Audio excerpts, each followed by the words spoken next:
In America, the Caribbean, and around the world, we are in the midst of a great recession. The International Monetary Fund is considered the world's central bank. In the 80s, the 90s, they were highly criticized all over the world for bad prescriptions to many of the problems that face the developing countries. Now, in this new crisis, the developed countries are affected, and many people are asking, what is the new role of the International Monetary Fund? CaribNation is up next.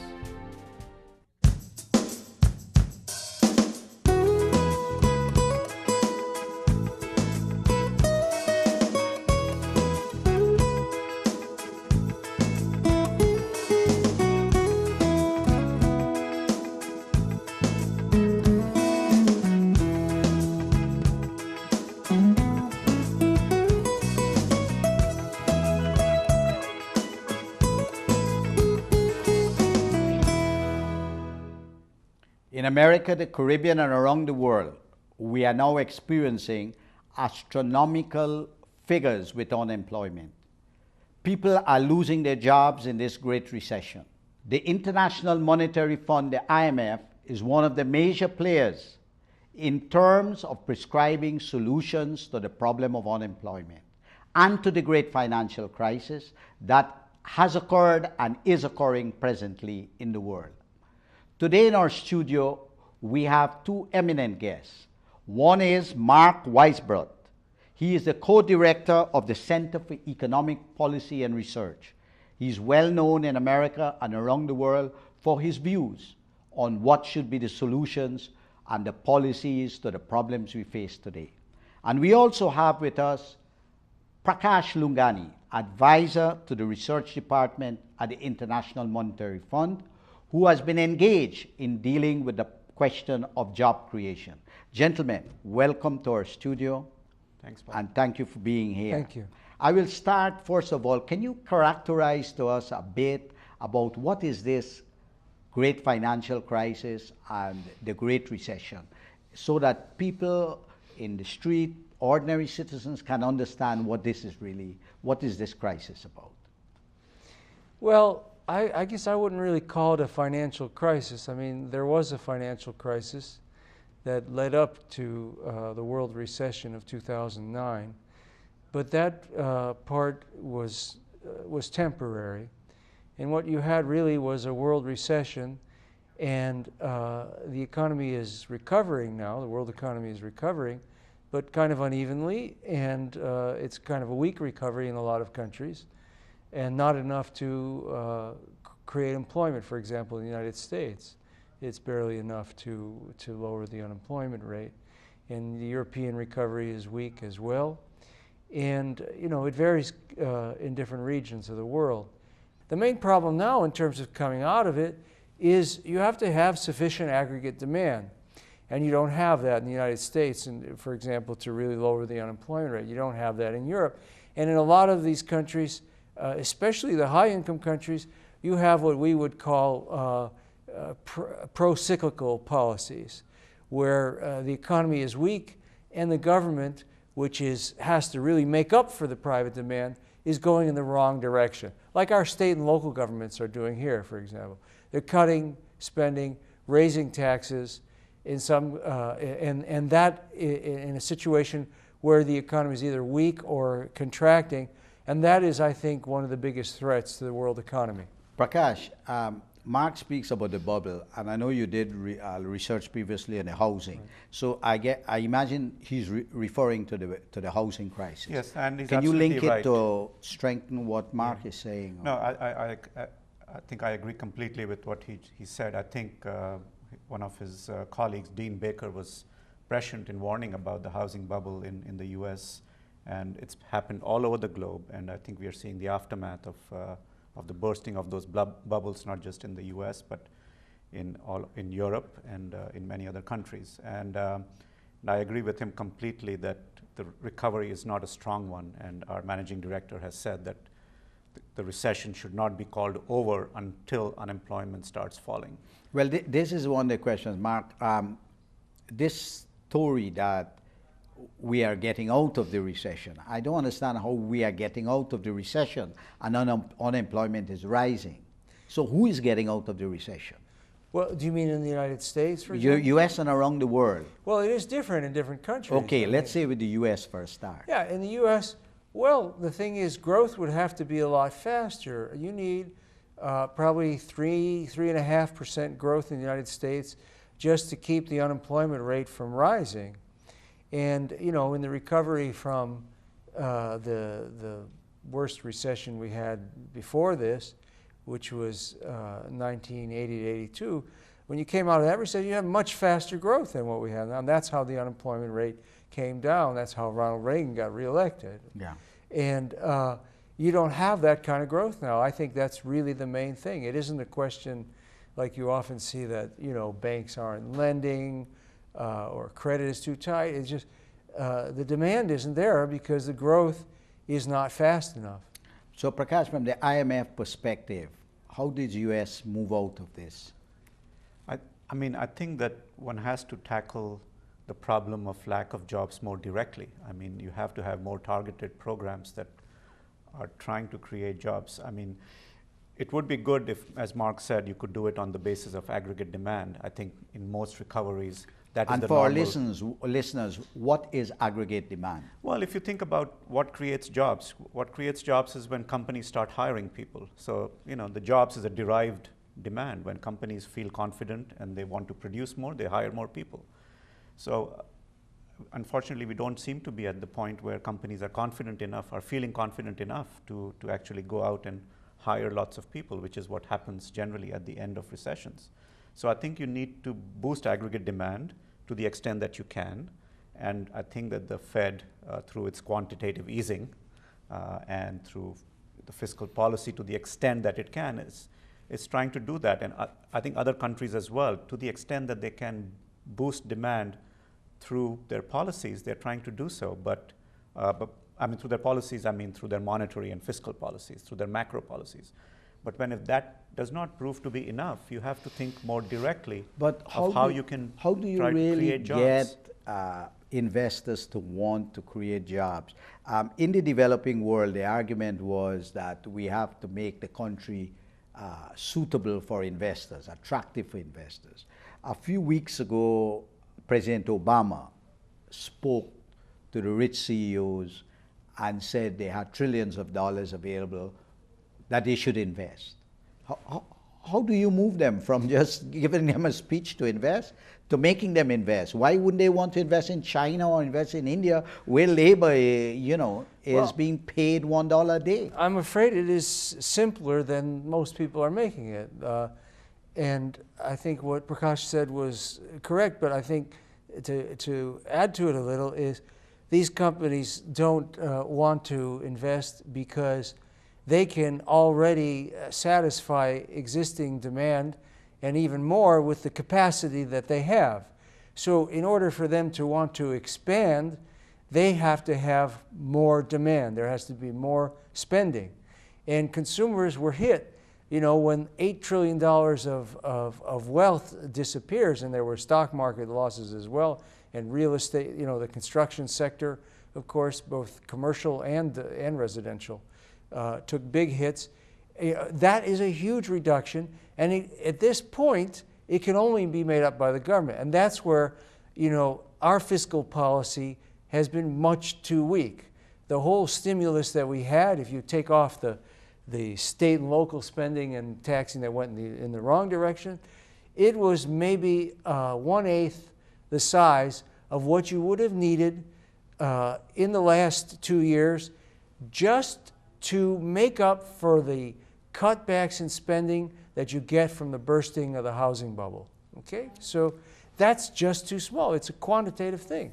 When the financial crisis hit the United States, the first reaction of George Bush was to call a meeting. He summoned a meeting of the G7 countries, the developed industrialized countries. But a few months afterwards, quickly, they shifted to convoking a meeting with the G20 countries, expanding it, saying that the rich developed countries alone cannot offer solutions to the crisis. Why was this shift from G7 to G20? What happened in this crisis that explains that? Well, the explanation is that this is a process where the developing countries have been demanding a seat at the table. You know, the IMF is run by the US Treasury Department with some input from Europe, basically. You know, it's completely dominated by the rich countries. The World Trade Organization was written much later. You know, the IMF and the World Bank were in 1944. In 1995, the World Trade Organization was formed, and that had at least a consensus process. But the rules were very much stacked in favor of the rich countries. Those rules wouldn't even be accepted today if they were put to a vote, as they were in 1995 in the various countries. And so the problem with the G20 is now we have a seat at the table for countries, you know, not just the richest countries now. You have Brazil and India and China, as you mentioned. But you don't have the real power. The real power is in the IMF, the World Bank, the World Trade Organization. Those are the organizations, and of course you have the UN Security Council. All of those are still dominated by the same powers that ran the world after World War II. And that is a problem. That's why you have a continuing kind of colonial relationship in international economic relations. Prakash, you believe there's been a shift? Or? I do think there's been a shift. I think that has been one of the good things that has come out of this recession. Lots of human misery and suffering, of course, but if you can point to a ray of light, it is the fact that, as Mark said, the power has started shifting. So it was our managing director who went to Davos in February 2008 and called for a fiscal stimulus, not just in the US, but he said one that is coordinated across the globe because we are facing a global problem. And then after he made that call, the G20 sort of came together and that became the agency. But Mark is saying they have a seat at the table, but like China, India, and Brazil, but they really don't have. No, really I don't think that is true at all. If you look at the top 10 shareholders of the IMF today, after the reforms that are going to be put in place over the next couple of years, the top 10 shareholders of the IMF are going to be the top 10 countries of the world in terms of their GDP. What else would you want? So you would have the G7 without Canada, so you have the G6 plus the BRICS, Brazil, Russia, India, China. You know, that is how the world happens to be at the moment. You know, you have the 10 richest countries and they are going to be the 10 biggest shareholders of the IMF. So I think there has been a shift. It should continue as countries grow richer. They should, you know, play more and more of a role. Mark, how has the IMF been responding to the countries in the north, Portugal, Ireland, and these countries that suffered from the crisis? Is it different from the 80s and the 90s when the IMF was highly criticized? Yeah, well, no, not that much actually. That's where it really is consistent with those policies. But I just want to respond to one thing though on the who controls the IMF, and you know that I think is just it's a little bit misleading because that you have the top 10 shareholders. I mean, the main thing is that you know about 48% of the vote still is the high-income countries, and since they stick together, U.S., Europe, Japan, they've almost never had a fight. Nothing stops the rest from sticking together. Yeah, either. no, theoretically it would be possible for the entire world to organize within the IMF and outvote them, and that's true. Okay, I'll grant you that. But those changes were very small in the voting structure, and the rich countries still control the IMF. But yeah, if you want to say that the other countries are not doing what they're capable of within there, that's true. They don't fight within the IMF the way they fight within the WTO, and that's one of the reasons. Everybody's institution. It's one of the reasons they get screwed. But Mark and Prakash, as we see the crisis unravel, there's a lot of talk about the re-emergence of China as a great power and having a lot of control of finances and even bailing out banks in developed countries and so forth. To what extent is this re-emergence of China questioning the old patterns and the old ways of doing things at the level of the IMF and the developed countries? Well, China is definitely having an influence, but it's not anywhere near commensurate even with its economic power or the reserves that it has. But why? Because they don't want to. They have this kind of foreign policy slogan from Deng Xiaoping, which is hide brilliance, cherish obscurity. They don't want that kind of a profile. They don't challenge so much. I mean, they'll fight for their interests, but they're not trying to challenge the imperial powers, if you want to call them that, in their spheres of influence. They're having it. I mean, as an alternative source of investment, they make a difference. For example, in Latin America, it's becoming significant, but it's slow, and that's why I say, you know, the rich countries, they still control the IMF and the World Bank, and they still have the major power in the WTO and the rules stacked in their favor, and so they still have the disproportionate power, not much differently than they ever had. The difference is that after the Asian crisis, a lot of middle-income countries, especially in Asia and Latin America, also Russia, they just said, you know, we're never going back to the IMF. They piled up reserves, and those countries they're out of the orbit of the IMF. And again, I want to emphasize, the IMF is not an independent organization. It's run by the great powers. Yeah. And so that didn't change after the 2008 crisis.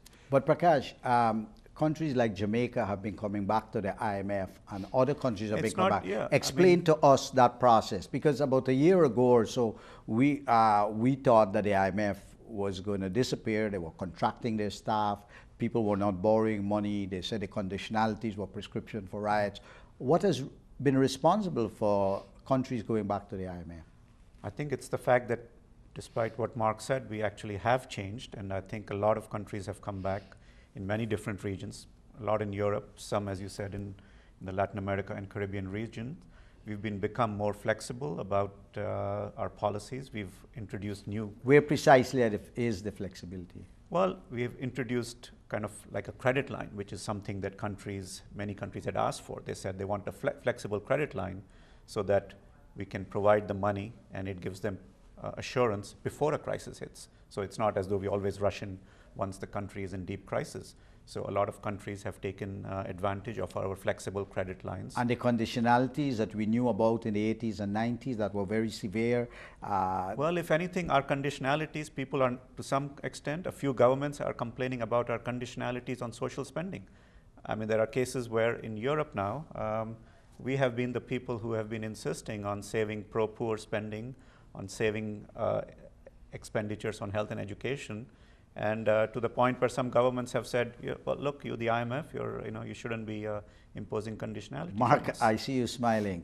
I agree that the IMF has changed slightly. The flexible credit line is a good innovation. However, the last I looked, there were only 3 countries that had that, Colombia, Poland, and Mexico, which happen to be 3 right-wing governments that the U.S. is very partial to.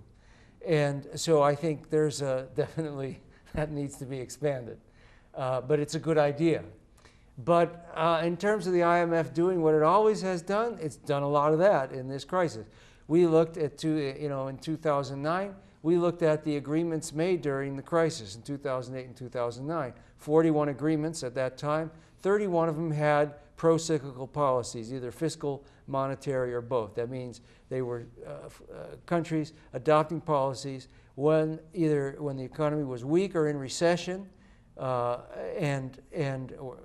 shrinking, basically, and that went in the wrong direction. So basically, they corrected a number of these, and that's where I have these debates with the fund. They say, "Well, we corrected it." Well, okay, you corrected it, but you still had 3-6 months, however it took, before the reviews took place, that your projections turned out to be way off, and they had to fix that. So that's one problem. And now you still have in Europe, you have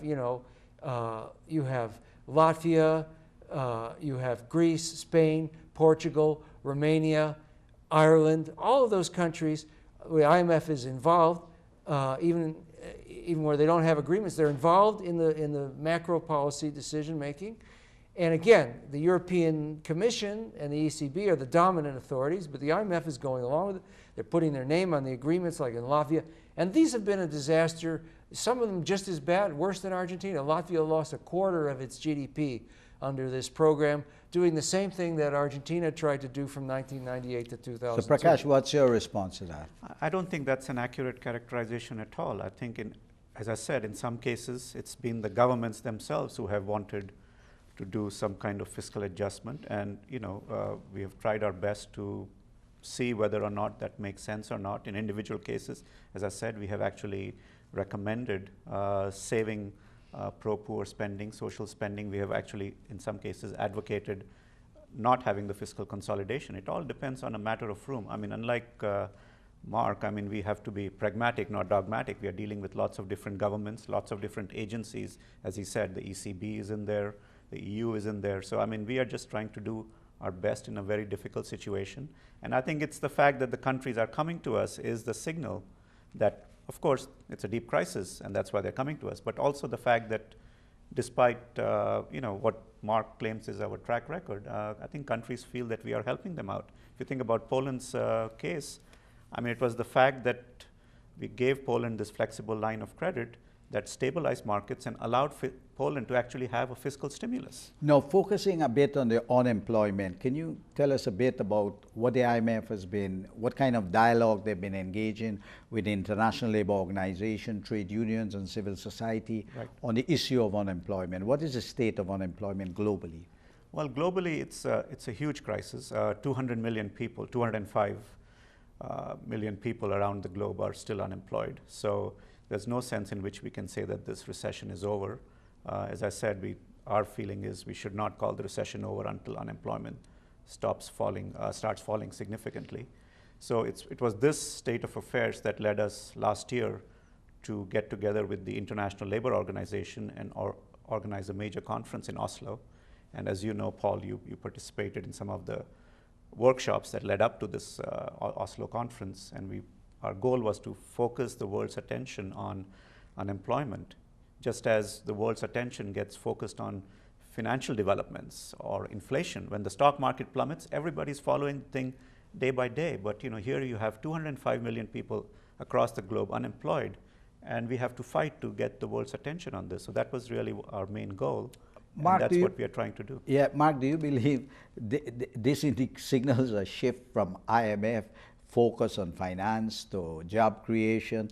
Or do you believe this engagement with ILO and with civil society and so forth is like a tango dance where at the end it's just a dance and it's over, there's not going to be any real impact? What is your view on this? I think mostly because the problem is that macroeconomic policy is the most important. What we talked about at the beginning. When an economy is weak, if you care about employment, you have to have demand. Spain has 20% unemployment. What are the European authorities and the IMF doing there? They're pressuring the government to cut spending and raise taxes. The opposite of what we want to do here. You have the European Central Bank. Okay. Again, the IMF is not responsible for all this in the sense that the big decisions are made at the European authorities level, and they do the worst stuff in the Greek agreement, for example, on labor and privatization. That comes from the European Commission. So you can say that's not the IMF's fault. But the IMF's putting their name on it, and they're in there in the negotiations. And so they have to take responsibility for the fact that these countries are being squeezed. Some of them, like Greece, Latvia, they're not Ireland. They're not going to recover their pre-recession level of income for 9-10 years. That's outrageous. Nobody should ever put up with that. There's always a better solution than having a decade of extremely high unemployment and stagnation. And that's what the IMF should be pushing for. But of course, anybody who was running the IMF, like Dominique Strauss-Kahn, who tried to buck the European authorities and the U.S. Treasury, would probably get fired. So that's the problem. I don't think that's accurate characterization. I think we have been the people who have put out the research and the analytic work that showed the impacts of fiscal consolidation. Last year we had a major piece of research which was cited all over the globe showing what the impacts are on unemployment from fiscal consolidation, showing that unemployment goes up. And on the ground, we are trying to do the best that we can under very difficult circumstances. So I think, and there are numerous cases where we have been in favor of providing fiscal stimulus, or at least cutting, not having as much fiscal consolidation wherever there is room. So I think that there has been a major shift, and I think we should acknowledge the fact that there's a difficult situation and try to work together rather than say, oh, you didn't do as well as you could have. It seems to me, Mark, that the IMF continues to be a source of controversy about its role, and in your opinion, there's no real paradigm shift. There's well, no the real research you cited, you mean the Chapter 3 in the World Economic Outlook? Yeah, I read that. They're always good. But the problem is the policy. The policy doesn't reflect that. At the same time, they're... I don't think that's true. The policy does. Well, what is happening in Spain, in Ireland, in Greece, in Portugal right now? We are taking what our general research shows and then taking it to a specific case and saying, well, does this country have the fiscal space? We've done some very creative work on fiscal space, saying don't equate fiscal space just with the debt to GDP ratio. Look at a country's previous track record. So we are trying to be as creative as we can by saying, look, you have to be flexible about deciding how much fiscal space a country has. But if you have a situation where there just isn't that much fiscal room, it's not... Then that means you have to restructure the debt. They did this in Argentina. For 4 years, they tried to do what's called an internal devaluation. And what they're doing in Ireland right now, for example, they actually called it an internal devaluation. It's when you squeeze the economy. That's in the IMF Article 4 agreement from July of last year, okay? They call it that. That means you squeeze the economy so much that unemployment rises so much that wages fall, and that's how your economy becomes competitive and recovers through net exports, okay? They tried that in Argentina. It failed, and what happened? Argentina defaulted on their debt, and they grew 63% after shrinking for just 1 quarter. Well, gentlemen, Ireland is shrinking for years. It's the 3rd year of a recession. We have to continue this debate between civil society and the IMF, and to see where the solutions are for the problems and the role of the IMF. I would like to thank you all very much for being program on behalf of CaribNation, and I look forward to seeing you again. The International Monetary Fund, the IMF, continues to be controversial in the 1980s, the 1990s, and now in the 21st century. Will the IMF change, or will the perception of the IMF be changed?